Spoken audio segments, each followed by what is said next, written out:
1등급 부모가 1등급 자녀를 만든다. 부모의 희생.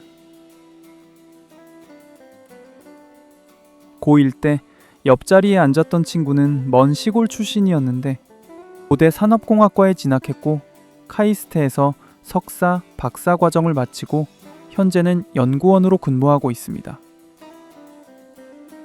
자녀가 둘 다 고려대학교 공대에 합격했다고 해서 비결을 물어보니 자신은 바빠서 신경을 많이 쓰지 못했고 아무래도 자신의 와이프가 고생을 많이 했다면서 이야기를 시작했습니다.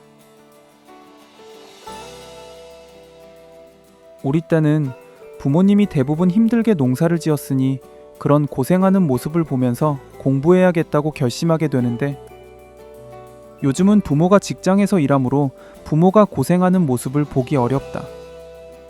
그래서 예전처럼 자연스럽게 부모의 희생에 보답하기 위해서 공부하기로 결심하는 것이 쉽지 않은 것 같다.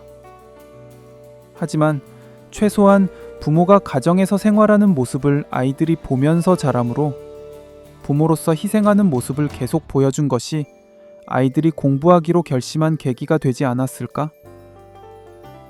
그리고 우리 부부는 직장에서도 열심히 최선을 다하고 있는데 이런 부분을 아이들도 잘 알고 있다. 그러므로 자신의 업무에 최선을 다하는 모습을 보인 것이 아이들에게 좋은 영향을 미쳤을 것이다.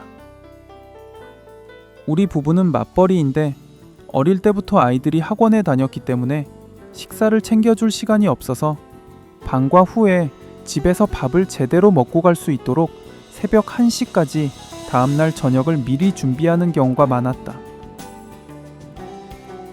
아이들이 밥을 제대로 먹지 않더라도 최대한 정성껏 다음날 저녁 식사를 준비했는데 그런 모습을 항상 보았기 때문에 우리의 정성과 희생을 느꼈을 것이다. 와이프가 정말 고생을 많이 했다. 우리 부부는 아이들과 대화를 많이 하려고 했다. 아이 중 한 명이 고3이 되자 생각만큼 성적이 안 나와서 좌절해서 힘들어했는데 와이프가 끝까지 최선을 다하는 것이 중요하다 라는 말을 끊임없이 하면서 마음을 잡아주려고 했다. 그래서 마지막까지 포기하지 않은 덕분에 그동안 수학 모의고사에서 한 번도 1등급을 받지 못했었는데 수능에서 처음으로 수학 1등급을 받았다. 그래서 아이들과 계속 대화하고 마음을 잡아주는 것이 정말 중요한 것 같다. 그리고 어릴 때부터 같이 여행을 많이 다니면서 세상을 보여주려 했고 최대한 아이들의 선택을 존중하려 했다. 요즘도 일주일에 한 번씩 아이들이 전화하는데 한 번에 1시간씩은 통화하는 것 같다.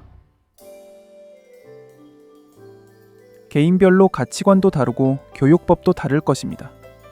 하지만 제가 지금까지 이야기했던 많은 내용이 위의 사례와 일치한다는 사실을 알 수 있을 것입니다.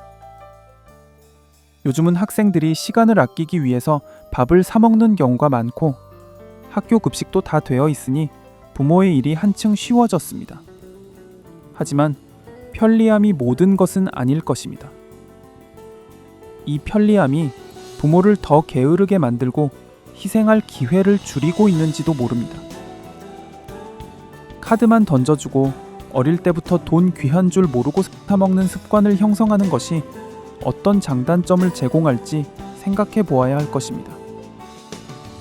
많은 분이 상황을 탓하시겠지만 이 부부도 맞벌이여서 누구보다 바빴을 테지만 스스로 구태여 하지 않아도 되는 희생을 의도적으로 감내했습니다.